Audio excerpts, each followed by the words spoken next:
Michael? My name is Michael Gonzalez, and I'm the oldest as well as the youngest son of Ruth and Andrew Gonzalez, who hail from Laurel, Mississippi. They left Laurel, Mississippi to travel to San Francisco so that I would have access to what they were prevented culturally as well as structurally from having in the segregated South. I have the privilege of being married to the same woman now, going on the third decade. We have 4 children, have a grandson, and all my life I've worked to bring about access and equity for those who've been disenfranchised or disconnected. I currently am a pastor as well as an educational researcher. I've been a school principal as well as a classroom teacher, but above all else, what I've done all my life is help people and help people to help people. All right. Thank you, Michael. Good evening, everybody. My name is Valerie Cuevas. I'm currently serving as your school board president, and I seek your support for re-election. I am the first Latina publicly elected to the West Contra Costa Unified School District, and actually the first Latino or Latina to have the privilege to serve as the board president. And believe it or not, we're in 2018. Well, I'm proud to have that distinction, but most of all, I'm proud to be an inclusive, solutions-driven leader for everyone. That's what I'm focused on. I think one of the best ways to introduce me is to let somebody else do it, and Michael Parrott's retired secondary vocational and special ed teacher, and a longtime advocate in our district. He's given 10 reasons why you should vote for me. And I'm going to pepper them throughout my conversation today. The first one is, she's a genuine good listener. She is proactive. She supports her opinions with facts and logic, which I think is an important thing these days. She's a strong leader, and she understands how to use the Brown Act to promote communication. And I've got to stop. Good evening. My name is Carlos Taboada, and like everybody else here, I'm also running for the school board of West Contra Costa Unified School District. Let me tell you something about myself. I have been a teacher and counselor in West Contra Costa for more than 21 years. I know the district, I know our students, and I know our teachers. I know that we have a wealth of talented teachers and students that are willing to learn. My campaign, Defend and Reform Public Education, centers on 2 interrelated issues. One, the so-called achievement gap, the differential in academic scores between students from different ethnicities and different economic backgrounds, and also a proposal to make a firm stand vis-a-vis the big challenge that our district is facing, the encroachment of charter schools. Thank you very much. Hello, my name is Consuelo Lara, and I am running for the school board. I'm a retired teacher from the district. I taught in the district for about 16 years at Juan Crespi and then also at Helms Middle School. 2 years I went to Richmond High, and then I went back to Helms when they opened the new school. Had never taught in a brand new school before, so I taught there for 5 more years, and then I retired. So I have a total of 38 years of classroom teaching experience. I taught ELD, or English Language Learners, and I've been retired for 3 years. And during that time, I've been volunteering in the community with a senior peer counseling program, and also in the schools with an at-risk group of students. And also organized a future teacher club there. Thank you.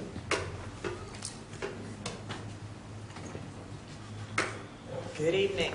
My name is Madeline Cronenberg. I want to thank everybody for coming tonight, and thank the Methodist community for setting this up. I really appreciate what you put together here. I've been on the school board since 2006. I've been elected 3 times. I'm asking for your vote for the 4th time. I've been in the district as a parent. I started as a parent in the 80s and basically have had children in the district all the way up until my youngest graduated in 2005. I've been a teacher for 30 years. I won the Teacher of the Year award, a state teaching award in 2003. I'm a strong advocate for vocational education. My training as a teacher was to do career technical education, and I am a big advocate for stronger teaching in our classrooms, supporting our classroom teachers. I'm really proud that we gave them a big raise, and we can do a lot more.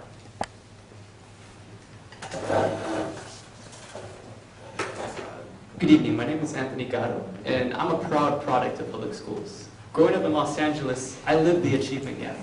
I remember having to wake up at 4:30 in the morning so that way my parents could take me to schools in a more affluent area so that way I could receive a better education. In contrast, I went to a Title I high school on the border of Compton and Long Beach, and that's where I saw the difference that money could make in an education. I'm running because I'm a young man that feels called to serve. I believe that I have the energy, the drive, and the knowledge to sit on that board. I have a list of policy suggestions on the ways that we can improve our district. All of these suggestions have come from my work in this district the past few years and from the community members that make it up. I am committed to listening to students, parents, and teachers because that's the candidate that I believe that I would want to elect on the school board. And that's who I hope to become in these next few days, I suppose, until the election. Thank you. Hi, I'm Liz Block, a current school board member on the board, and I want to thank you for having me here tonight. I hope by the end of the evening you'll see why I deserve a second term on the board. During my first 4 years in office, we've given a 15% raise to a lot of our employees. We put in controls on that $1.6 billion bond program that taxpayers have been funding. And we've begun a really ambitious project to improve our culture in our schools, our school climate. But there's more work to do, and that's why I do want another 4 years. We've turned the ship around, but we've got to keep it going in the right direction. And I'm a leader who represents a new direction for the district. I hope you'll listen to what I say tonight and consider voting for me, Liz Block. Thanks. Good evening. My name is Tiffany Grimsley. I'm a second-generation Bay Area native. I grew up in El Cerrito and attended schools in El Cerrito and Richmond, California, so I'm a product of Richmond Unified School District, which is now West Contra Costa Unified School District, where my children have attended school. The two oldest have now graduated and gone on to college, and the youngest is now in middle school here in the district. Career-wise, I've spent most of my career working in and around education. 8 of those years were spent at the Hospital of Business as Assistant Director for MBA Admissions. And as an admissions officer, I led diversity and outreach recruitment efforts, but I was also in charge of the international component of the MBA WAVE, Worldwide Admissions Volunteer Effort, which I co-founded with a colleague of mine. And one of the things that bothered me was that I was able to spend more money recruiting people from outside the United States than in my own backyard. I was able to make changes there, and I intend to make changes in the district, and I'd like to tell you more about that. And my time is up. My name is Stephanie Hernandez-Jarvis, and I come to you from a place of humility. I'm a teacher in the district, I'm a mother, I'm a wife, I'm a sister, I'm an immigrant, and I'm a citizen, and I'm also a daughter. My dad is a lifelong butcher, and my mom was a stay-at-home mom for most of my life. She decided to have me when she was a teenager, and my parents immigrated to this country when I was 10 years old. I come from a place of humility because I understand what it takes to get to where I am now. I understand education as the greatest equalizer that we can give our kids, and I believe that we need a classroom teacher, we need a parent who has a child to spend many, many years in the district, being part of the board to make decisions that are going to impact our kids positively. I also believe that we need to have someone who understands the needs of our students. As an ELD coach, I also work with English language learners this summer, and my experience as a teacher is of 5 years. Before that, I worked in education since the age of 19. Thank you.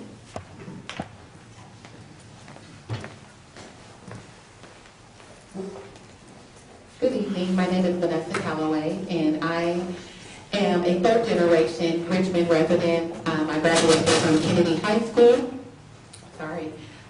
And I've been working with youth and young adults for the past 20 years in a variety of capacities, from after-school coordinator to associate program manager of after school, so I've been on the side of the unclassified, and I am still in the trenches with our family as I facilitate after school programming here within the district currently, which is why I was a bit tardy.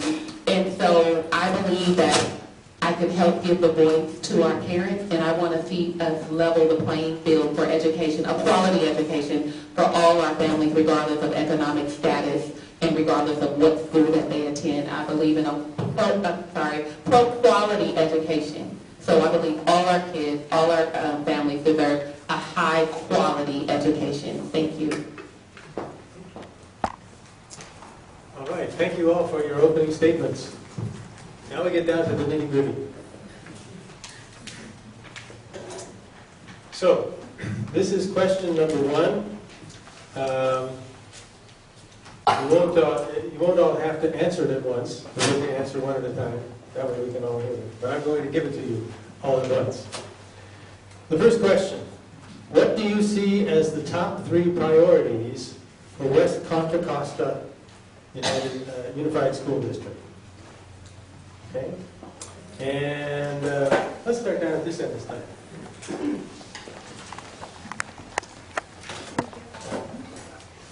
Definitely teacher retention, academic performance, and school climate. I think that if we retain our teachers and we grow them to stay in the profession, we're going to have better chances of having schools that have positive school culture, because we're not changing our teachers every few years. I think we need to strengthen our new teacher program, and our teacher induction program needs to have a lot of support from administration as well to grow and to really support the teachers to build a teaching community here. I also think that we need to increase the No Place for Hate movements at our schools, and having student athletic and student clubs led by students be a piece of the fabric of our schools is going to make our school climates increase in a positive way. I also believe that academic performance needs to be strengthened and supported by having reading intervention programs that target students early on, not after 3rd grade, but before that, so they can fully participate in academic reading activities. Thank you. Hello again. So, equitable quality education is definitely number 1 on my list. I would really like to develop a pre-K through college pipeline so that every child in our district receives the quality of education to make them competitively eligible for any college or university that they choose to attend, should they choose to attend a college or university. This means that every child in every school, in every city across the district is receiving the same quality of education across the board. And that leads to an issue of accountability, which is my second point. We have to hold everyone accountable. We have to hold our superintendent accountable. We have to hold, who then must hold our principals accountable, who must then hold our teachers accountable, who must teach our children how to learn to be accountable for their own learning and their own work, and work with parents to develop a healthy learning environment and to be inclusive.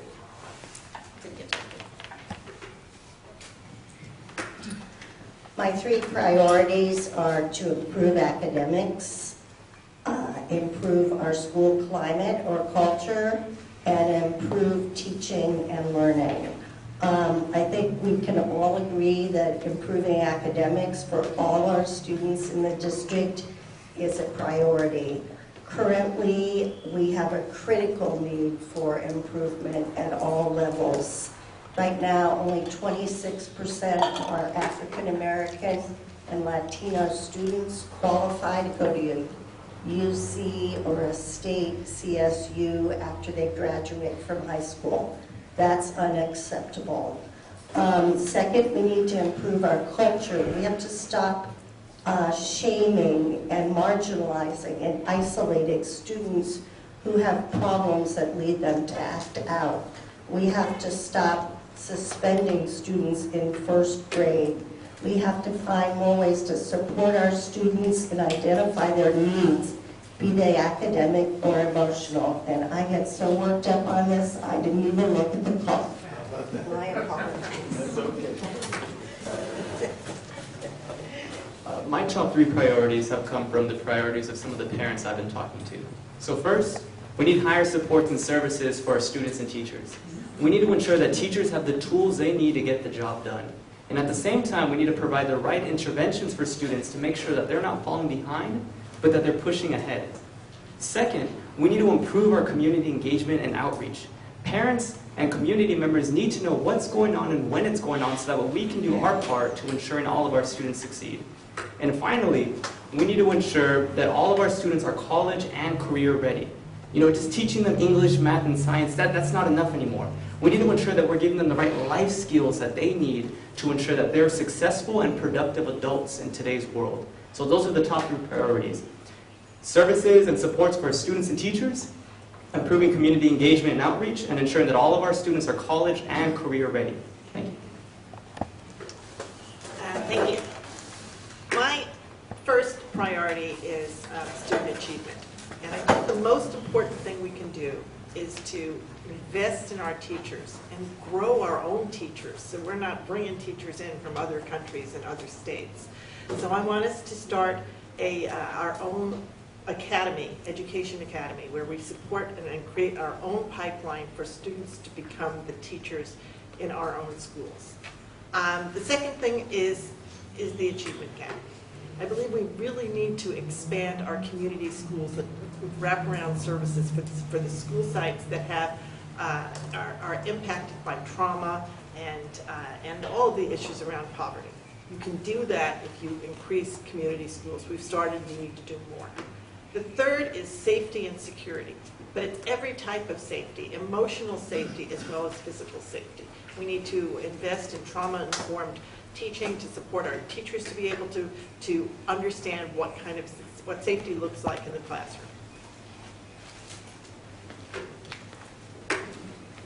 The top 3 that I think are the most important issues in the district are the safe school issue. We need to make sure that we have fully funded and supported community and school programs so we can deal with the bullying and violence and trauma issues of our students. And also, secondly, would be literacy. We have 30% of our 3rd graders at grade level, reading at grade level. That's a crisis. And we need to address that as well.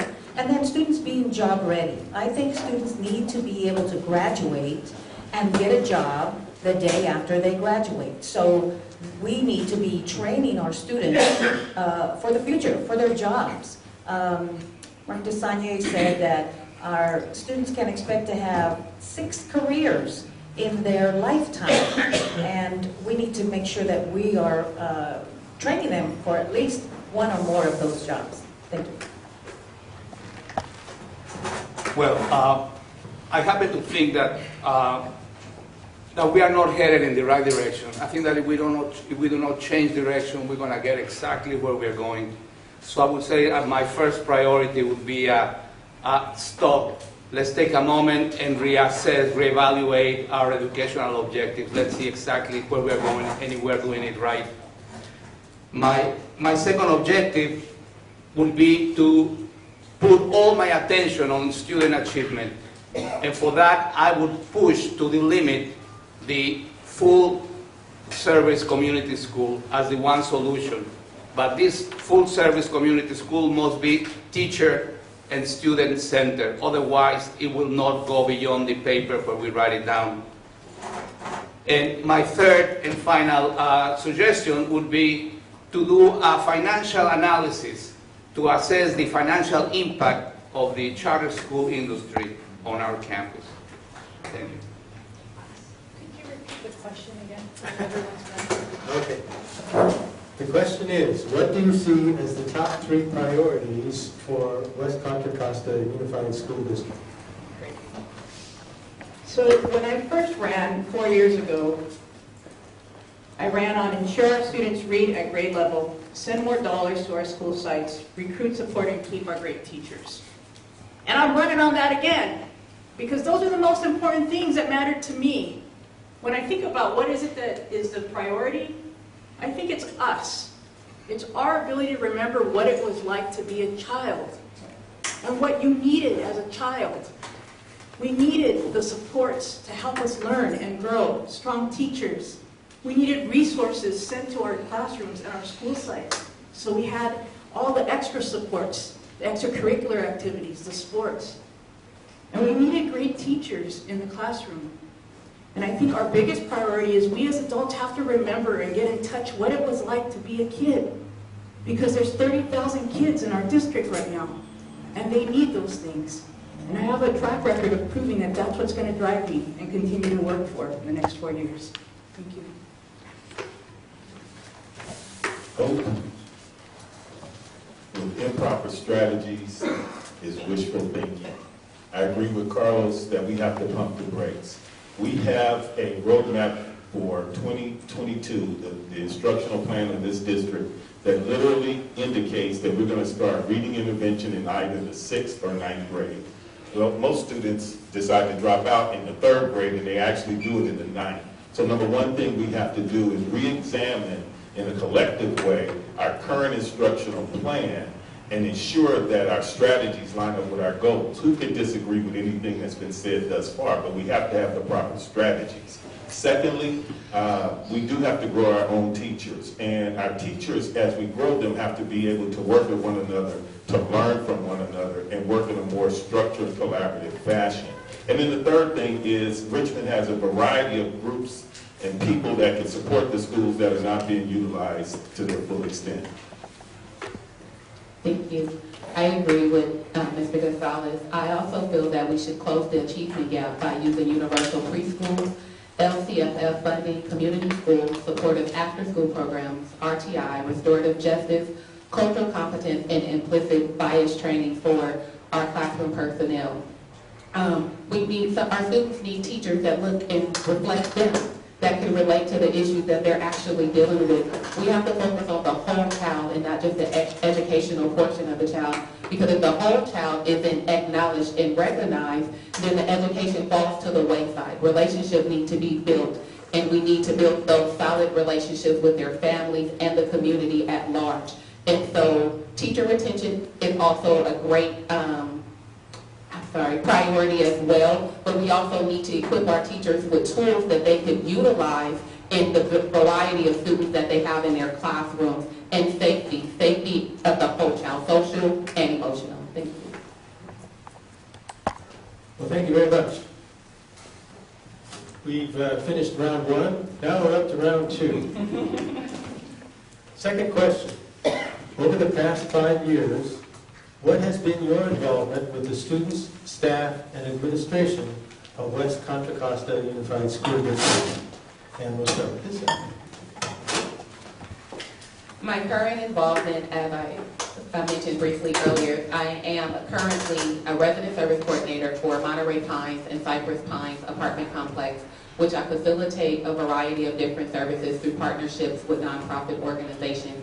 And I'm the facilitator of after-school programming for ages kindergarten to 8th grade currently. I've worked within the district in a variety of capacity as after-school coordinator for Lavanya Dejan for 6 years, as well as mentor coordinator for RPAL. And I mentioned RPAL because those students are fed into our district. I provide food parenting classes, GED classes through partnerships with nonprofit organizations, and I've worked with teachers and principals in partnership with families to help aid in the success of our students within West Contra Costa Unified School District. And the last thing that I just stated, I've worked in that capacity on a volunteer basis because I am a community member and I do see the need and the priority that's necessary for our children. Was it the last 5 years you said? Last 5 years. The last 5 years. In the last 5 years, I've been a volunteer baseball coach in this district, and I've worked with children in that capacity. However, my primary contact with this district has been supporting new teachers and mentoring the new teachers. So I'm in about 16 different schools mentoring new teachers all over the district, and also connecting with students in that way as well, aiding in the attempt to reduce the number of teachers that actually leave this district. We lose somewhere between 250 and 400 teachers every year. In fact, although the teachers just got a raise, I'm working in one school that has 4 new teachers and 2 have already quit. So this is near and dear to my heart. And then the third way is I've done a variety of research projects under the auspices of Neil Rashidi concerning the achievement gap as well as the better use of the social and emotional programs in the district. So as your board president, the last year has been really working to bring our board together on a number of issues that we think are important. But before that, I would say that it's been everything, really. I've been a prominent advocate to make sure we passed our safe haven resolution so that at this moment in time and what's happening in the world, all our kids feel welcome and safe in our schools, regardless of who they are. So I helped make sure we pass a safe haven resolution so whether you're an undocumented immigrant, a Muslim student, an LGBTQ student, a student of color, an African American student, anybody who feels attacked right now, that our schools are safe places for you, whether you're a student or a teacher or somebody who works there. On top of that, I've made sure we've passed a comprehensive positive school climate policy. Not just one that says, let's take one little approach, but one that was, how do we support our teachers, our educators, and our students and our parents to work collectively to create positive climates in our schools. And lastly, I think the most important thing is that I've been open-minded, an empathetic and compassionate listener, and a model of stability along the way. Thank you. Well, I retired I'm sorry, I didn't retire 5 years ago. I retired 2 years ago. So for the past 5 years, I've been doing what I have been doing for the past 20 years. I was working and teaching, and my last years were at one of our alternative schools where I was able to deal day to day with literally the throwaway kids in our district, okay? I have to admit that the situation has changed in our alternative high school. But for the time that I was there, we were a human warehouse. I became convinced that we need to do major changes, a major rethinking of the way we are doing things. Obviously, we're only graduating 40% of our seniors to be college ready. We need to do something for the other 60% of our students. That's what I believe in, giving all our students career skills and college preparation. Thank you. Yes. Well, when I was a teacher, I was very much a teacher leader. I was a resource teacher, department chair, on the ILT and instructional leadership team. I was a coach and a teacher trainer in the ELD curriculum. I was also on the school site council and a UTR rep. So I was very involved with the parents, the teachers, and the students. Presently, now that I've been retired for 3 years, my greatest achievement is this mentoring program. It's an informal mentoring with some very at-risk students, girls, who are, let's say, uninspired by school.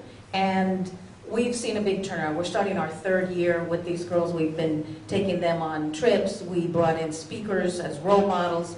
We've seen a real shift and a real change in their attitude about themselves and about their future. Thank you. So I've been on the school board now for 12 years. The last 5 years have been an interesting time. The whole time has been an interesting time. We've moved. The trajectory of our district, if you go back into history, has been forward and up. It's not where we want to be, but we started very, very low for many different reasons. So we've moved forward. I've been, my particular role has been a leadership role because I got elected to the board. I served on the board as board president. I've served as the chair of the facilities subcommittee. I've been a leader and helped create the technology subcommittee. I've worked in the arts and supported bringing back the arts because we had so many cutbacks. We almost lost it entirely. Now we have the only VAPA, which is a Visual and Performing Arts Director in the county. No other district has raised it to that level. I've been elected to statewide positions in delegate assembly and countywide positions too.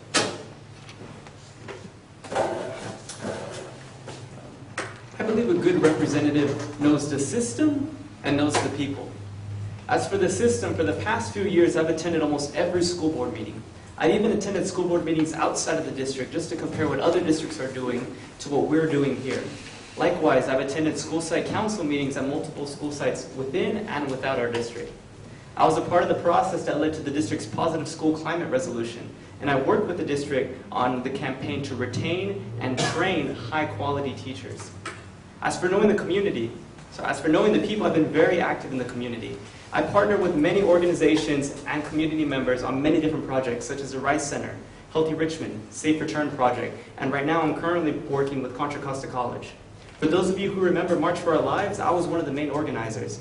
With the nonprofit organization that I started at the age of 20 years old, I now work, starting this year, we'll be at 5 different high schools: Richmond High, LPS, De Anza, Middle College, and Kennedy High School. So I've been very involved, and I want to take these skills with me to the school board. Well, during the last 5 years, I've been on the school board, and during that time, I've been president. I've been on the delegate assembly. I continue to be on that. And I was the chairperson of our clay commission, which ordered the forensic audit of our bond program, which I'm very proud of. I'm proud of everything we've done on the board. Outside of working on the board, I'm a licensed educational psychologist, and I do pro bono testing for children with academic or emotional problems all over the Bay Area, and that sometimes brings me in contact with children in the area, whether as preschoolers or in juvenile hall. I have learned a lot while on the board, but I wouldn't say that I've always been perfect. I think the board has a ways to go, myself included, on demonstrating collegiality and collaboration, but I think we're getting there, and that I can recognize that I have some, and we all have some things that we need to work on to do better. That's what our kids need to learn too. Thank you. Within the past 5 years, my involvement with the schools has been largely been as a very active parent volunteer. As a badge district volunteer, I've volunteered in the classrooms, helped out with field trips, run errands for teachers, truly just tried to be a support. I was elected to the school site council at my son's elementary school, and I was just one of those parents that was around so much, and the principal at the time said to me, you know, we have paid positions. And so I ended up being employed by the district as a adult supervisor and as an instructional aide in a classroom serving students with special needs. Currently, I'm making myself known at my son's middle school. He's a new middle school student, and so I'm finding ways to become involved there. Also, I've supported other parents because I've had the opportunity to be a stay-at-home mom. By providing after-school care, I've had a chance to work with students who are in the ELD program who need extra support, as well as kids whose moms and dads can't stay home after school. So I have been teaching. This is my 5th year teaching, and I'm there every day in the classrooms that our kids go to. During those years, I've been the No Place for Hate co-chair at my school, as well as the SST chair. This is my 2nd year. We focus on creating action plans to help our students grow academically, mentally, and socially, emotionally. I also am a new mom. I have a soon-to-be 3-year-old, and I received my master's in urban education with an emphasis on policy and administration when I had her a few months after, like 6 months I think after. So I learned a lot through those experiences, and also as an English language learner coach this summer, I was able to really see the needs of different elementary schools and different elementary school students, including newcomers, students of color, and what they really need throughout the district and at my school as well. So yeah, I'm a teacher. I'm here every single day in, day out. I see the needs of the kids, and I'm there on the ground teaching them and being part of the educational journey early on. Thank you. Thank you all. We are going to now move to round 3. Question 3 is a question that you probably won't get at very many other of these events. Okay. Here it is. What do you see as the role of the faith community in supporting public education? We started down there last time. We'll start down here this time. So I believe that the faith community provides a space for personal and professional growth for families. I think it provides a safe space. For me, growing up, it really provided a place of community and understanding and growth. I had the ability to go for extra reading time, so if we have Sunday school for our kids, I know that's very helpful for families to send their kids and have them participate outside of week hours. I also believe that in the current climate, nationwide, we really need spaces of belonging that are public and are safe for all our community members, including undocumented students and their families, LGBTQ students, and students of color who are disenfranchised or who feel left out of the community or educational opportunities we have in the district. I think that churches and faith communities provide spaces of growth, both personal and professional, and just a safe space of belonging too. Thank you. I've been fortunate to see some areas where the faith community is currently very supportive of our educational environment. My church gives away or makes donations to schools where there are lots of kids in need, so backpacks and school supplies, and that's a great way that churches can contribute.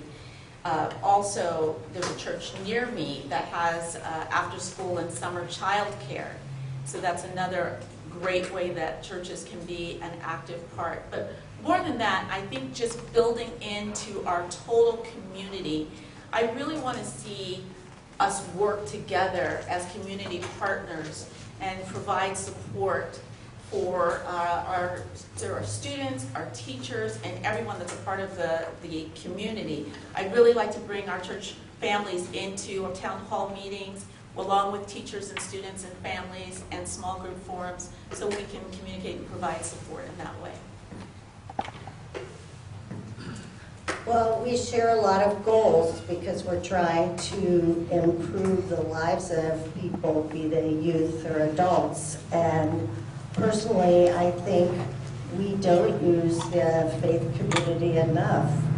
We could use your help in a lot of ways. We could use your help in trying to connect to youth and families better. We don't do a good job of that. And I think you do a better job, so I would want to find out more about, work together in that effort. We sometimes can't get parents out to our meetings to talk about certain issues. I keep saying, let's call the churches and see if they have ideas.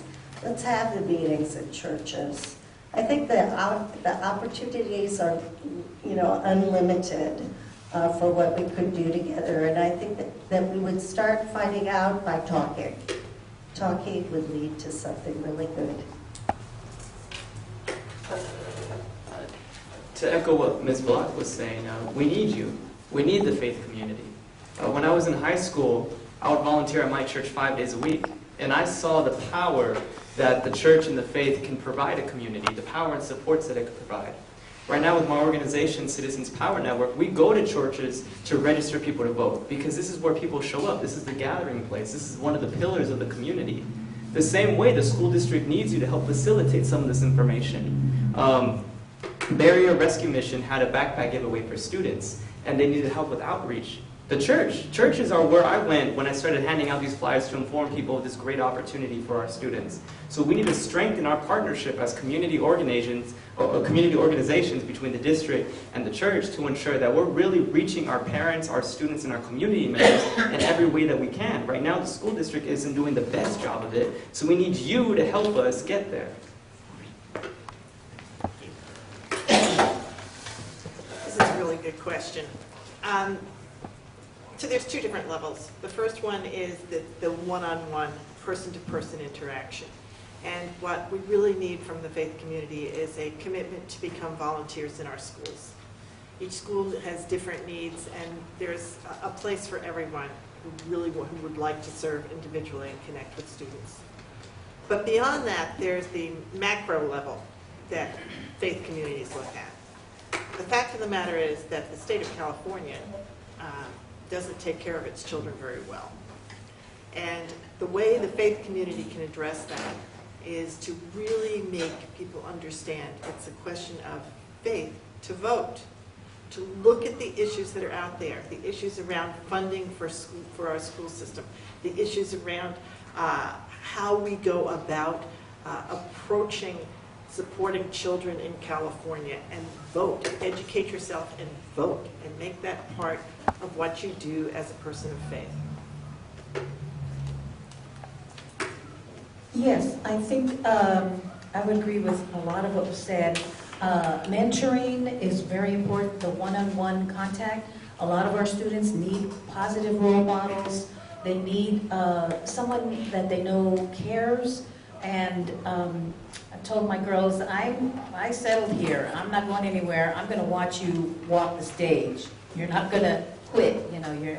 And so being there for the students and letting them know, you know, you're not going anywhere. They need to have that consistency. So I think role models would be wonderful to come from the faith community. And also role models in terms of jobs, different kinds of, for them to see more non-traditional kinds of jobs and things like that. And in the classroom, for instance, the 30% of our third graders are at reading that grade level. Pick a school, any school, and a grade level, or a classroom, and say, okay, we're going to help that teacher. Well, although I believe in secular education, I also firmly believe that in the model of the full-service community schools. And a full-service community school brings together school, family, and community. And we cannot leave out of this triumvirate the faith community. In other cities, I'm thinking of Austin, Texas, where they have a very successful full-service community school. The faith community plays a key role, not simply with volunteers, but offering services, particularly services to our youngest children, the ones that need it the most. So I cannot think of a full-service community school without having integrated into its dynamic, into its strategy, the faith community. Thank you. Well, this is one of those ones where there's no wrong answer. And so I agree with what everybody just said, but I want to tell you about me and what role faith has played in my life. When I think about the role of the faith community, you have already been there with me. I grew up in a Judeo-Christian background, and actually being a lesbian of faith, I've become very clear about how those values inform me and my leadership. When I think about Mark 8:36, what good is it for someone to gain the whole world yet forfeit their soul? That's the kind of leadership I've provided. It hasn't been for my sake to further my career. It's been to serve, to be a servant leader the way Jesus was for my life. And that's why it's important. My wife and I still attend. But at the same time, I'm a person who believes in the separation of church and state.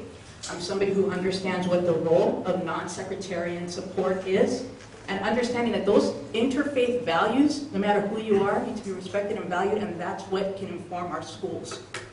And it's informed my life. Thank you. So here's a scenario. A pastor goes to a neighborhood school and offers to support that neighborhood school.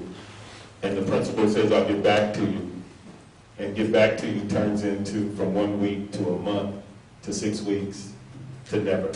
And the reason it doesn't happen is not because the principal doesn't want the support. The principal is being bombarded with directives that counteract the ability to access that support.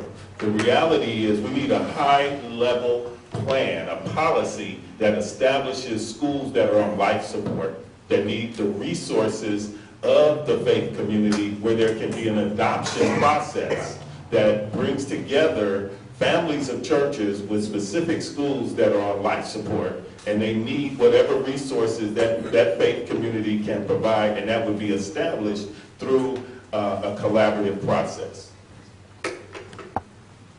As a product of the faith community, born and raised in a single-family household, the faith community played a very instrumental role in my life growing up, and being given the opportunity to teach the younger kids while I was growing up in church helped develop who I am today.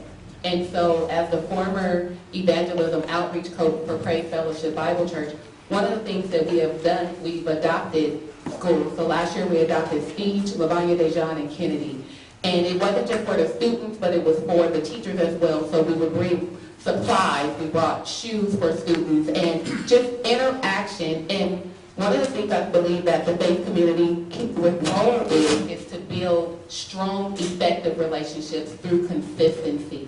So find out what you as the faith-based community can provide on a consistent level, and then identify those schools that match up with the things that you can provide and be consistent in those provisions. And I think we'll be on our way to somewhere. Thank you. Round 4. As Christians, we are called to do justice, love mercy, and walk humbly with God. In your view, and this follows on the last question, what does justice look like in West Contra Costa Unified School District? I'll say what justice should look like is equitable education for all of our students, regardless of economic status and locations of their school. Appropriate services to meet the necessary needs for our academic and social achievement. Consistency, a reflection of what our community looks like as a whole, not just one-sided. Justice makes all our students feel and know that they are capable of achieving and providing them the necessary tools so that they in fact can achieve. It's one thing to tell them you can be anything that you want to be, but it's another thing to actually show them and give them the proper tools to do so. And I believe justice within our district would actually produce that. And I'm going to stop there. Can I have her 11 seconds? Yes.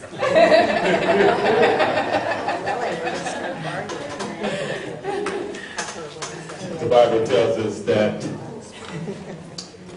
the kingdom of God is in righteousness, peace, and joy. Let me unpack that. Righteousness is equity, access, and support. Peace is just what it suggests, that it's not the absence of conflict, but the resolution of conflict in a way that involves everybody in that resolution, so that the resolution is sustainable, is durable, and it's beyond the balance of our day. But here's the most complicated one. Joy. Joy has absolutely nothing to do with happiness, but is centered in the fact that he said Christ went to the cross for the joy that was set before him. Joy is simply defined in the Bible as having identity, direction, and guidance. And that's what we have to be able to provide in all of our public schools for all of our students. Well, I think my leadership over the last 4 years has demonstrated how I live my faith. And one is that I have worked very hard to invest in what matters most, our people, our students, and sending more dollars directly to our school sites so that the folks who work with our students day to day in the classroom, they get to spend the money on what they know is right for our students, because they work with them day to day. That we've delivered more academic supports to students, that we've created competitive salaries for our hardworking teachers and staff. Because what does, again, matter that we run this district when teachers can't afford to live here? Or that people who work in our cafeterias have to get 3 jobs just to pay their rent or eat. I've also made sure that we've, again, passed a positive school climate policy and that we're accountable for the dollars that we have. I grew up very humble. I'm the oldest of 6 kids. My parents were 16 and 17 when I was born. And every dollar you had to be accountable for it and make it work, because there were 6 mouths to feed. And so that's why I think our dollars and public dollars are important, and stewarding that is very important. And so I've lived my faith and the Christian faith I believe through my leadership. Thank you. Well, we have been trying to define what is justice for more than 2,000 years. So let me have a go at it. I think justice in West Contra Costa USD means not giving every student the same, but giving every student what they need. And what we need is a culturally relevant curriculum. We need a revision, like I said, of our core values. Our core values should be critical thinking, love of community, and love of learning. We need caring, loving teachers, and we need a curriculum. We need lessons, a study plan that prepares our students to succeed in the information economy. If we can manage to do that, I think we will be doing justice to our students. Thank you.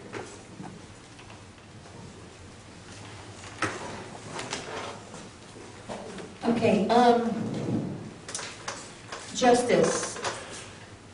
You know, we have institutionalized inequities in our country, in our schools, and it's a history of generational inequity. So this is a tough fight to bring true justice to our students, especially the disproportionate number of children of color who we have who are getting suspended and expelled, that we have in special ed. So this is a big fight, I feel.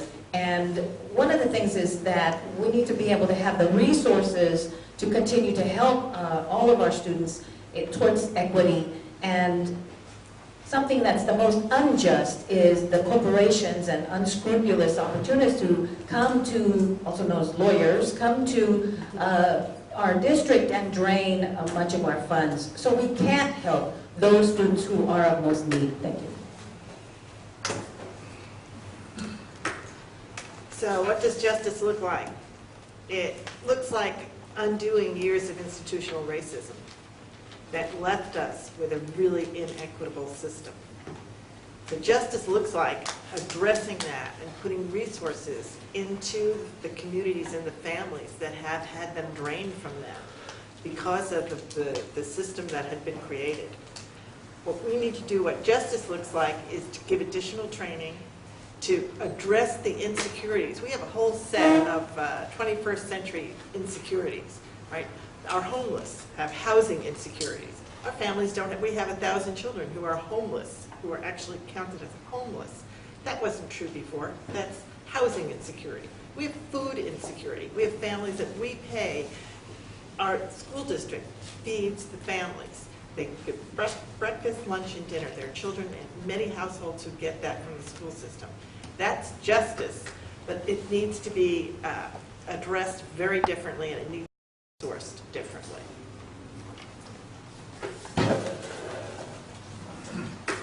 When I was 9 years old, my grandfather told me that a great leader is one that studies justice. So when I went on to UC Berkeley, years later, I studied moral philosophy, and I concluded that a just society is an educated society. And an educated society requires a just education system. So what does justice look like in our district? Justice is when we start listening to our students and treating them like human beings. I love telling this story. So my fiance in the back, she's a teacher at Kennedy High School. And she had a student that walked out in the middle of a lesson. So instead of her just like suspending him or writing him up, she went out and asked, "Why'd you walk out?" And he said, "Well, because I can't see the board." And she said, "You can't see the board?" He goes, "Yeah, I can't see the board." So she says, "Well, can I move you over here?" And he says, "Yeah, that'll work." How many times was that student written up for defiance? How many times was that student not listened to when really all they needed to do was see the board? So justice in our schools is listening to our students and really treating them like the human beings that they are. Well, we have a very large school district in an unjust society, and our job is to fix that. But guess what? Our system's not always just.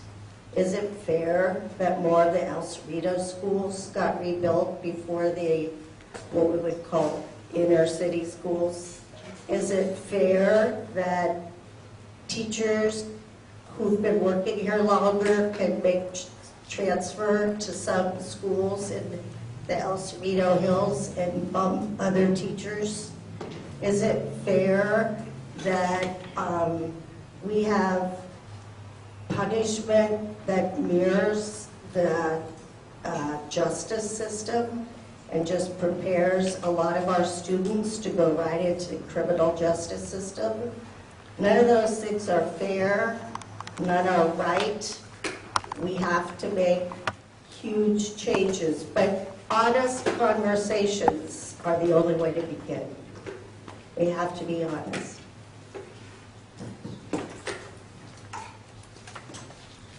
Do unto others as you would have done unto you. That's the golden rule. Imagine if we treated all of our children in all of our schools as we want our own children to be treated. So that's easier said than done, but I think we need to do the work to get there, which I'm going to echo some of the things that have been said, but we need to do the community building. That involves transparent communication at all levels. That involves having training, including implicit bias training. We need to get in touch with what our implicit biases are. We need to have our teachers get in touch with what their implicit biases are and how they impact the way they treat the children in front of them every day. This will be true for our administrators as well. Taking care of the whole child and providing for the safety and well-being of the whole child. Today I completed my certificate in first aid, mental health first aid. And some of the things we talked about during that can impact the way we deal with children who would normally be punished for behavior that should be helped. So I think that we need to have an increasingly equitable and inclusive school district for all our kids. As a mother, I want my child to be safe, loved, and guided day in and day out into discovering and growing in her own greatness. And I'm sure that each parent and grandparent wants that for their own grandchild and child here in the district. We know that institutionalized racism exists. We know that's a real problem. So what are we doing about it? What can we do about a real problem? We need real solutions. We need to expand dual language immersion programs to help our kids have more linguistic opportunities and marketability when they grow up. We need to help them get into middle college, get into programs that can be expanded to help their post-secondary learning opportunities and job outlook. We need to have invisible barriers broken down. We need to have protections for students who are undocumented in our schools, and we need to really be there for the most vulnerable of our communities. Thank you. I want to thank all of you for being so good with minding the clock and for giving us some very good answers to the questions that have been asked and something that we can all chew on. I know you folks have been, I know you folks have been patiently and intensely listening to all that has been said, and I'm sure you have all kinds of questions, and you've just been, it's been hard for you to stay in your seats and not jump up and say, but, what about? If you have, we're going to take just a very short break, like 30 seconds to a minute, and as I collect up the cards, and then we will go forward with the questions. I am going to assume that everybody is going to want to answer the questions. So we'll see how far we get with that. I'll try to give you broad, general questions that sum up the questions that come on the cards. Unless, of course, if you have a specific card directed to a specific candidate, be sure to indicate that on the card. Okay? And then that person's on the hot seat. But otherwise, I assume everybody will want to respond to most of the questions. Do you have a closing statement? You will have a closing statement. I think what I would like to do is, well, there are three questions. One is basically a general process question in terms of how would you approach to finding solutions to difficult, divisive problems. The second one is, what would you do concretely in terms of a program of academic excellence, or as one card puts it,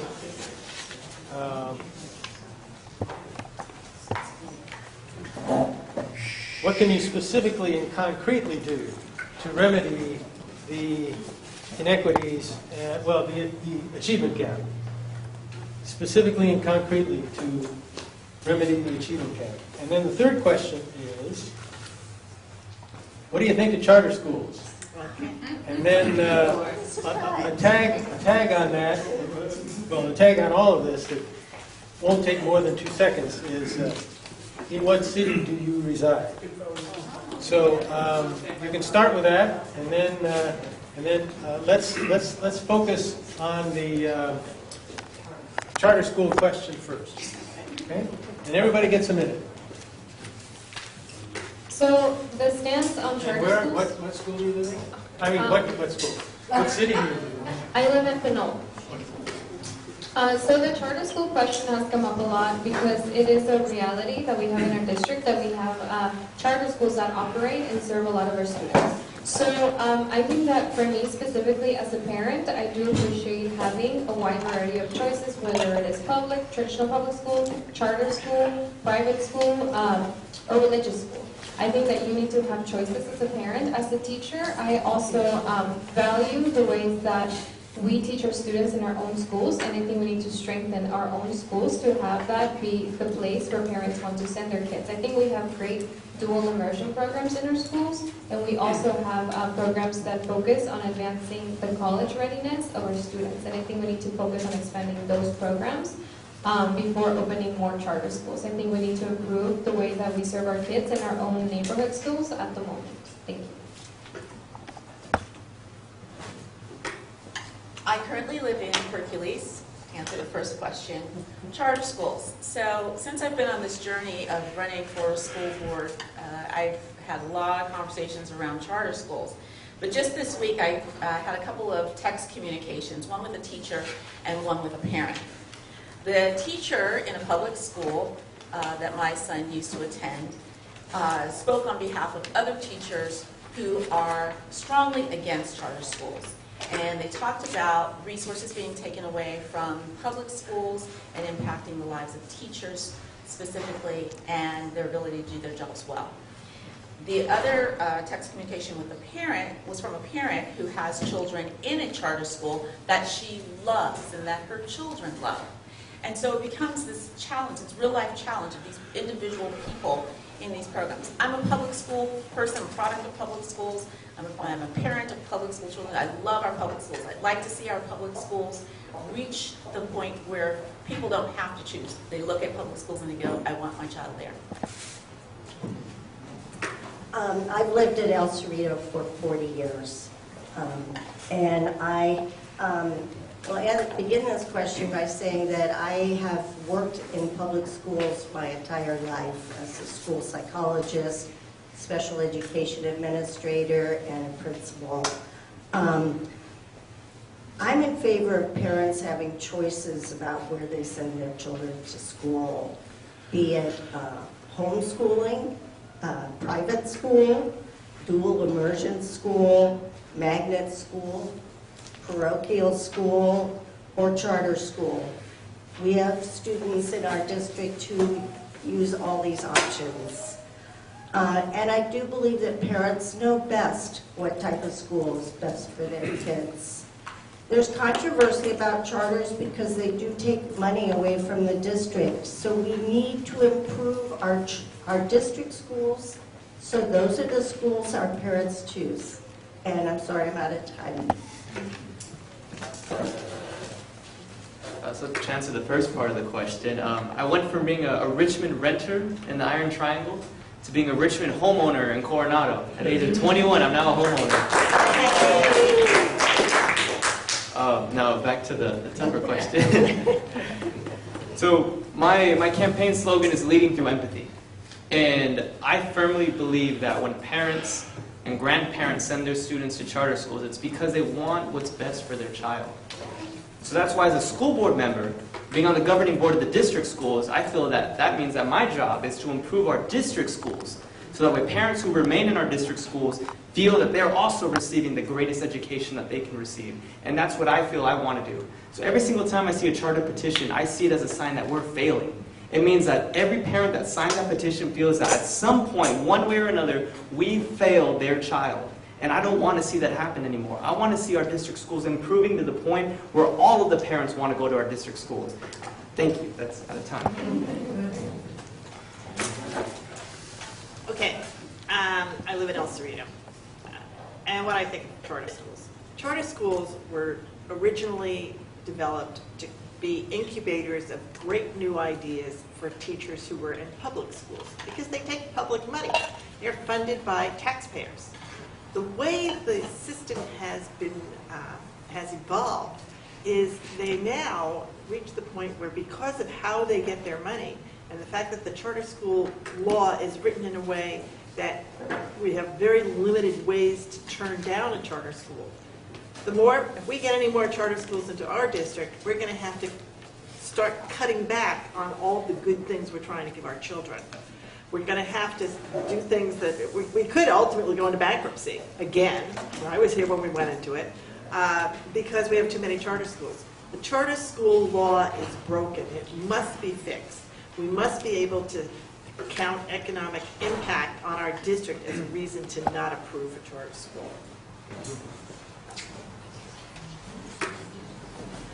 I have very strong feelings about the charter situation. I remember Donald Trump last year said, we have to dismantle that monopoly, and he was talking about public schools. So that's where it's coming from, that kind of mentality, and that's the larger picture.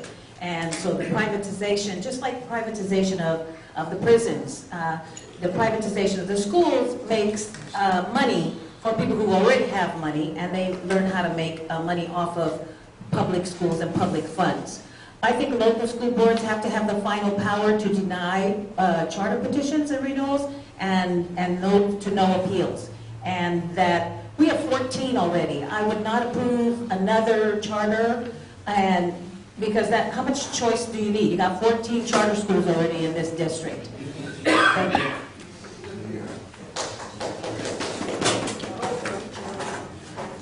Okay, well, charter schools, what are they?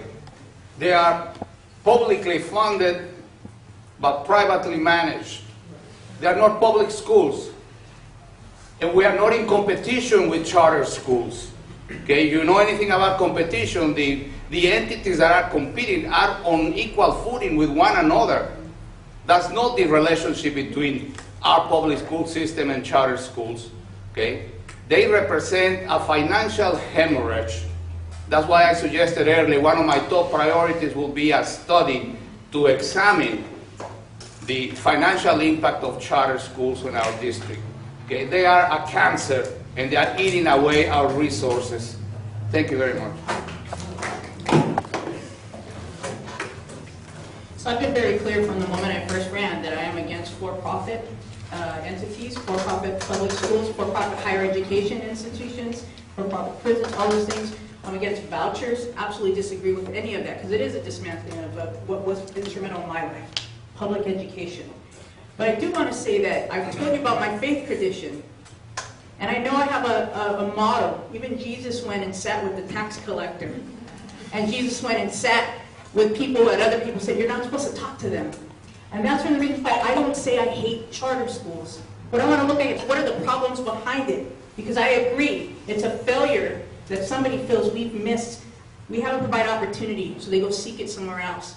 So I want to make our public schools very strong, but I also won't demonize people, because I cannot tell them I don't believe in that, but I won't ever change their mind by buying into the vitriol that there's this war going on right now. Some people are so into their hatred for charter schools that they turn everybody off.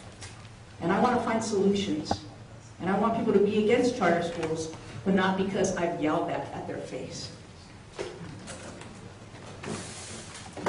In 1992, California became the second state in the United States to approve the concept of charter schools. And it was done as an experiment. Well, the rules in 1992 are still in place now. So I agree with, as Madeline indicated, we need to make statewide changes to make sure there's a level of accountability. I'm running for the school board of West Contra Costa because I believe in a publicly funded education program, because that's the only way you can reach the kids who are most in need.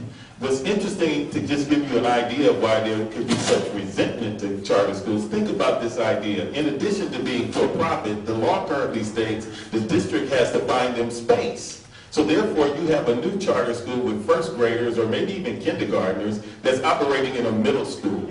As a person who's an educational researcher, I think that that's a violation of ed code. And so, I mean, the issue is we have to strengthen our schools and we have to protect them. I agree. Strengthening our schools. I'm from Richmond, California, born and raised and attended schools right here in Richmond. I'm pro-quality education. Education is not a one-size-fits-all. Although I am a product of public schools, and Liz mentioned earlier that there are 14 charter schools within our district currently. 11 of them are in Richmond. And it's heartbreaking. And so they're targeting our black and brown students, and it's not okay. And so I believe that we should regulate and or halt charter schools and hold them accountable to the same rules and regulations and policies that our public schools are being held at, because they're receiving the same money that our public schools, but they're not accountable as the public schools, and we're losing money, and it's not fair to our students. Oh, yeah. The reason I may have forgotten it, because I don't live in it, I found out when I moved there, it's not a city. I live in North Richmond. I'll mention it on the next one. Okay. The next question, this is the last sort of big question, but it's a mashup of a couple of questions, and that is, what would you do specifically and concretely to remedy the achievement gap? And well, that's echoed in another question that basically says much the same thing. What would a program to improve academic excellence look like? What would it actually look like? So let's start here. I mentioned earlier closing the achievement gap with universal preschool. I believe that we need to start early and not late. I believe preventive measures is something that needs to be looked upon opposed to reactive measures. And so closing the achievement gap with universal preschool, more funding, community schools, supportive after-school programming, restorative justice, cultural competence, and again, implicit bias training for all our classroom instructors, and the recruitment and retainment of black and brown teachers, and specifically some male teachers, to bring that balance back into the school and giving the teachers the toolboxes and the resources that they need in order to address and properly serve all our students.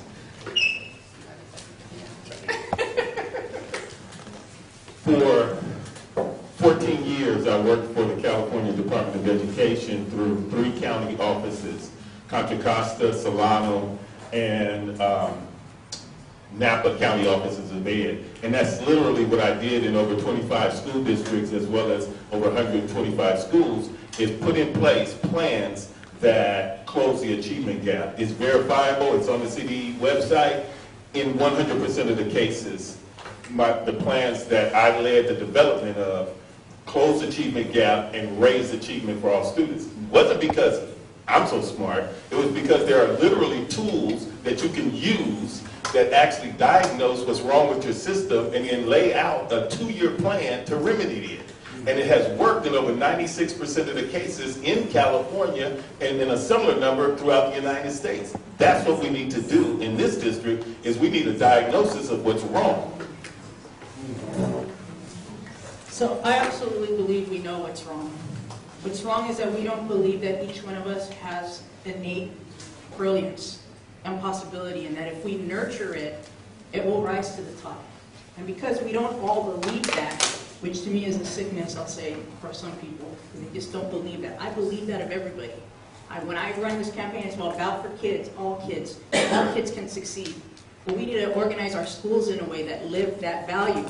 And part of that is, how do you show by actions that you live that value? You send more resources to schools. You let people close to our schools decide what's best for our kids. You believe in offering ways that support the folks who are working in our classrooms, and those are our teachers. There's so much poverty, so many things, arguing, wars, everything. I can't control for all of that. But in the classroom, I can support the magic that happens between educators and students. Think back to when you learned something and you got it, how empowered you felt. We need to organize our schools in ways that will address that and make that more possible. I live in Richmond, by the way, and I'm just excited to say that when I voted in the last election, I voted here because I just lived across the street there, and this was my polling place. So thank you for hosting the last polling opportunity here at this church. Hi. I don't know if I stated earlier, but I live in Pinole. Specifically and concretely, what to do about the achievement gap? Well, it's been with us for a long time. And we need to first realize that the roots of the achievement gap are social, cultural, and it can be reduced or drastically eliminated with pedagogical, academic assistance. Okay? The achievement gap begins, and that's what studies show, begins in the earliest years. So that's why I am a strong advocate for the full-service community school. We must give our children the enrichment activities that they need, and more importantly, I'm running out of time, more importantly, we should let teachers teach. Let schools fashion their instructional methods to meet the needs of the students in front of them. That's what one concrete measure would be. Thank you very much. I live in San Pablo, right behind Food Max. So I was at Helms Middle School. I got there in 2001, and at that time, Helms was the lowest. Well, we had the most English learners. We also had the lowest number of students who were being reclassified. So we're not doing a good job.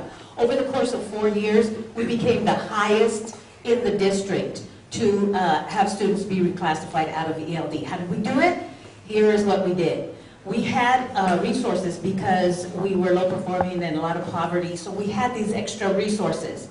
Nothing's free. We needed the resources. We collaborated. We had teamwork. We had time out of our classrooms to go into other classrooms. We could go to conferences and we could buy materials we knew our students needed. We were in small houses so we could talk about individual children. Who's going to call the parent? Who's going to watch them out? Who's going to tutor them after school? It was site-based. It was teacher-controlled. We knew what our students needed to achieve, and we did that.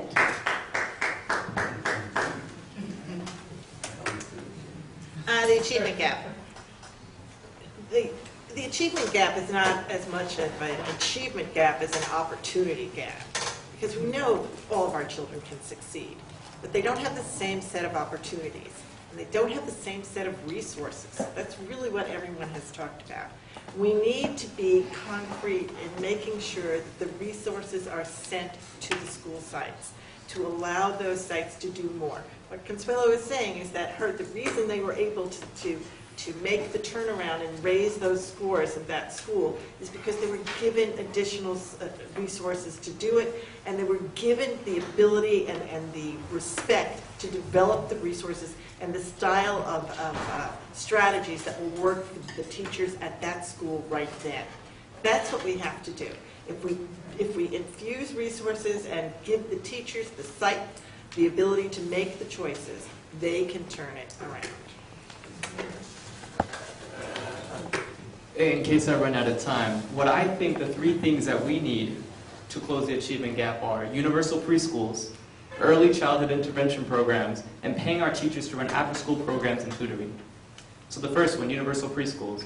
Before their 3rd child, my parents sacrificed my mother's income so that way she can stay home with us and educate us, basically. Before going into school, before going into preschool at the age of 3, I knew how to read and write. But, the sacrifice was that I had to wear jackets to go to bed because we didn't have any heat. I met a mother the other day, and she's a single mom. She has a 4-year-old, and I asked her, what do you think we need to improve our school district? And she said, universal preschools, because I'm afraid that my child's not going to succeed because I can't afford to put him in a preschool program. She said all the free preschool programs that we have here are already full. So if we really want our students to succeed right from the age of 3, 4, 5 years old, we need to make sure that we have preschool programs available for free to all of the residents of the district. Thank you. Well, one thing we could do in our district is have us visit other successful schools. There are successful schools who have the same demographics who are doing far better. So what are they doing? Let's go visit. We can no longer say it's not possible. Now you want details. I transformed, with the help of my staff and parents, one of the lowest performing schools in the state at Bay Point. We brought our API up 61 points. First, we had to change the way people thought about what the kids could learn. That was the most important thing. Then we had a federal grant. We hired an extra teacher at each grade level. So we had an intervention teacher for every grade level. And they could rotate the kids through the 4 classes so that they could have flexible groupings. We had parent education. We trusted and respected our parents. We valued them. We gave our teachers time to collaborate, and we treated them like professionals. So part of my work in admissions was centered around establishing criteria and defining what competitive eligibility was, and also putting together, developing and revising applications for admission to decide what a competitive applicant would look like. We can do the same thing in the public school system. Michael said earlier we need to diagnose what's wrong. We do, and we need to name it, and we need to identify what the challenges or barriers are to closing the achievement gap and address those. We need to develop a pre-K through college pipeline, and we need to do that by building a truly standard educational system that's going to be across the board in each of our schools across the district. And we need to provide the schools resources on an as-needed basis. If we're going to continue to have the best schools residing in Kensington and El Cerrito because they have the greatest amount of resources available to them, then they're always going to be the best schools. We need to change that. We need to have adequate resources in the schools that need them. I think that as a teacher, I really believe in maximizing the resources we have, whether that means funding or the social resources we have with interns, with people who are trained to become counselors and psychologists and teachers. How can we bring them in and partner with actual colleges and universities in the area to use them for the future and for the education of our kids? As a teacher, I also this month helped one of my students learn to write his name. That's a very real, concrete steps that I'm doing into helping him shape who he's going to be as an academic. As a district, we can take real steps into creating master plans for the expansion of middle college, dual language immersion programs, and programs that really help with the social and emotional learning needs of our students. We can make these plans by actually looking into how they'll fit with the budget we have, and by having community forums with input from parents and from people who are affected by that the most, which are our students. Thank you. Thank you all. I have a couple of other questions here. I'm going to read them off, and as part of your closing remarks, if you care to address them, you may. Or you can say, I'll talk to you about it afterwards. That's up to you. But I'll leave that to you. I'm dropping my cards all over the place. Okay.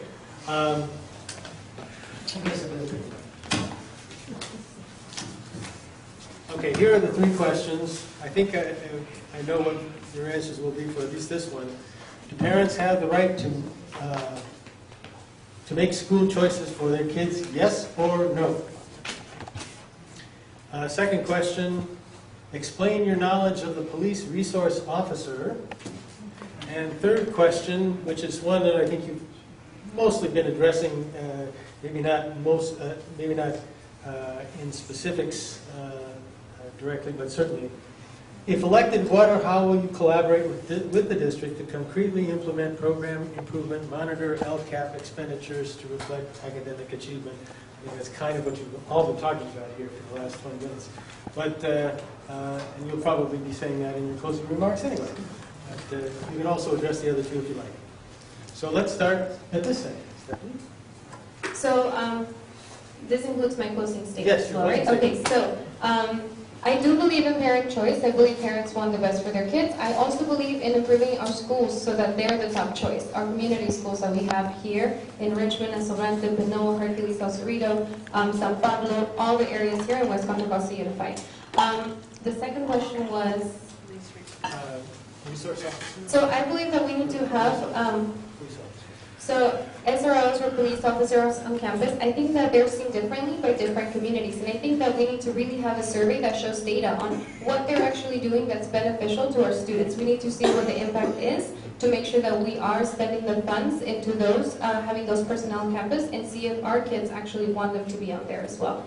And then the third question was, so I think we need to increase accountability and transparency for our parents, for our students, and for our district staff to be able to collaborate together and make this the top choice district. Thank you. Well, I'm going to use my time to thank you first for coming out and listening to all of us this evening. I remind you that my name is Tiffany Grimsley. If you want to learn more about me, you can go to tiffanygrimsley.co, or you can email me directly at tiffanygrimsley@tiffanygrimsley.co. I'll address the questions. I do believe that parents have a right to make choice for their own children, and I hope that that choice is public schools. I hope that we raise the bar for our public schools so that they can choose public schools. School resource officers, I think we really need to build the communication and the interaction with our school resource officers so that they will be a welcome part of all of our schools. I happen to live in an area where we have two great school resource officers that serve all 5 schools in our area, but not every city can say that, not every school can say that, and I think we need to change that. We need to have more communication and greater collaboration with the folks that are going to be on our campus so that they are seen as a benefit to our students.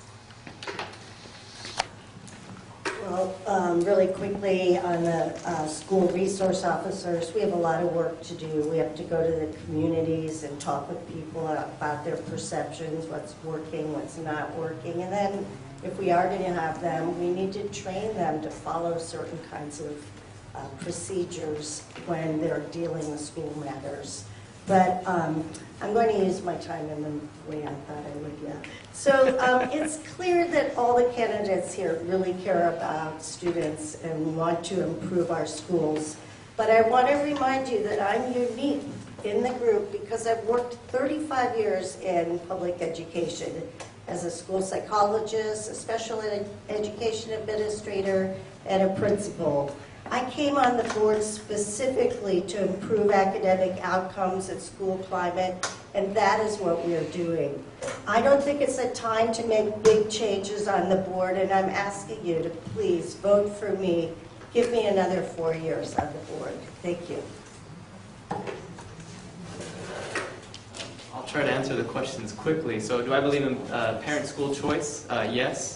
Around school resource officers, I've actually sat down with the CSOs, I've sat down with SROs, I've sat down with parents, I've sat down with students to hear what's really been going on and really getting that feedback. When parents were first concerned about school resources officers, I hosted a town hall because I wanted to hear what are people thinking. So if you want to know my opinions, it's that I feel that we need them for safety, but at the same time we also need to ensure that they have the right training to be around our students.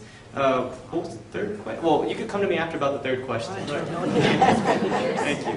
And so my campaign, we're very open. Every Monday here in Richmond, we have office hours from 1 to 2:30 at my own home. Come by if you have any questions. Every Friday, we're in Pinole, same time, 1 to 2:30.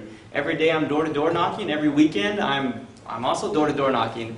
And what I'm trying to achieve here is I'm trying to show future candidates as well that we need somebody on the board who's out in the community and who's listening. And that's who I hope to be on the school board.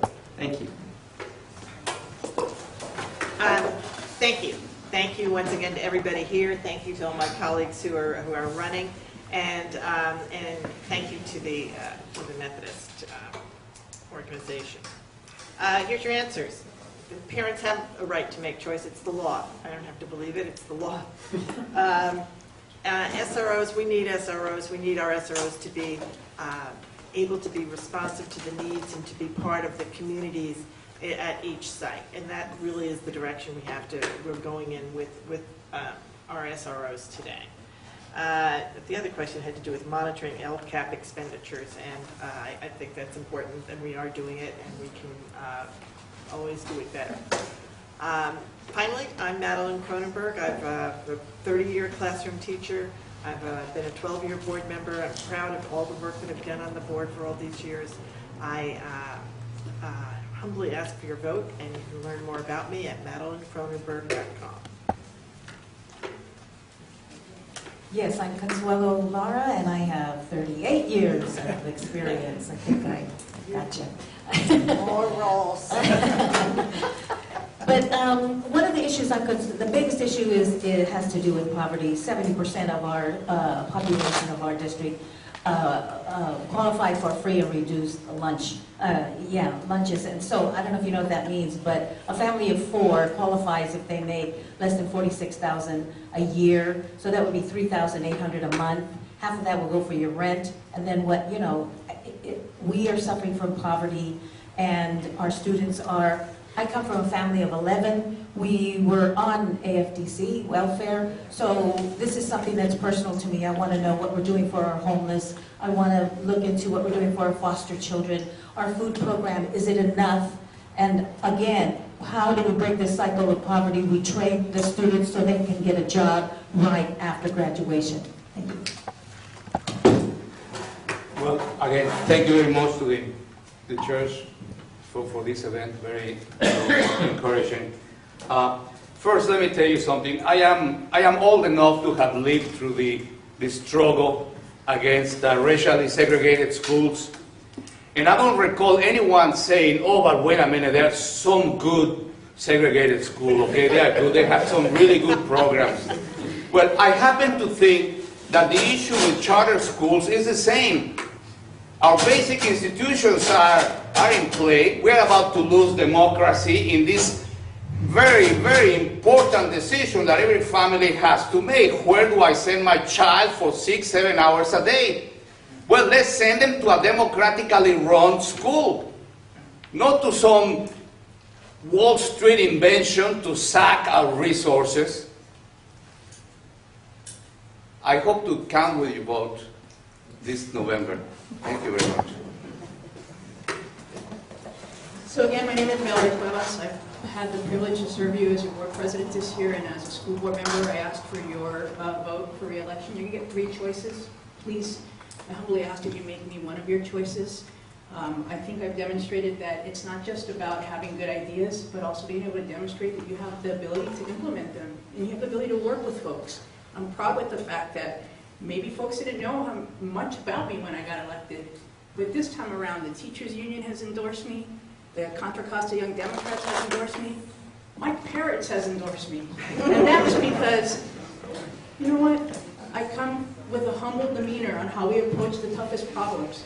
The metaphor is, it really is, how do we solve all the needs in our schools with only two fishes and 5 loaves of bread? Together, I know we can expand it. But you got to pick the right people who are going to work with us together to do it. And so I'm one of those people, and I hope I get your vote. Thank you.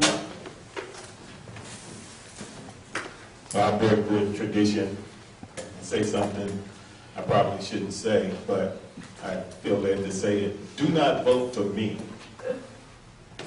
Vote for the idea and the concept that this school district is broken, fundamentally flawed, and that it has to examine itself.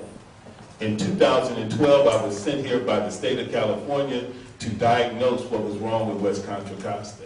In the middle of the process, the politics changed, and West Contra Costa avoided the opportunity to examine itself. What we've had for the last 6 years is continual efforts that are reminiscent of this. A patient, let's take one like, say, Michael Jackson, goes to a doctor and tells the doctor what's wrong with him, and then prescribes his own medicine. The results are tragic. I'm a champion for students, I'm a champion for our families, and I'm a champion for our employees. And I absolutely believe that parents have a right to choose. In regards to our SROs, I believe that it needs to be reevaluated. When SROs was initially put in place, they were there as a deterrent and to build relationships and leadership and mentor our young people. Currently, in some of our schools, SROs are being used as disciplinarians, and that wasn't the initial state. And so I believe that we need them in our schools. However, they need to be used in the place that they were put there in the first place. So our administrators need the training. So I would love to be chosen to represent such a great group of community members. Please remember Vanessa A. Calloway on November 6, 2018. I want each of you not to only feel empowered, but to be empowered. I don't just want to hear your voice, I'm ready to work with you and for you. You have a voice and it matters. I can be reached at 510-827-9859 or by email vanessaforeducation@gmail.com. Thank you. Thank you all.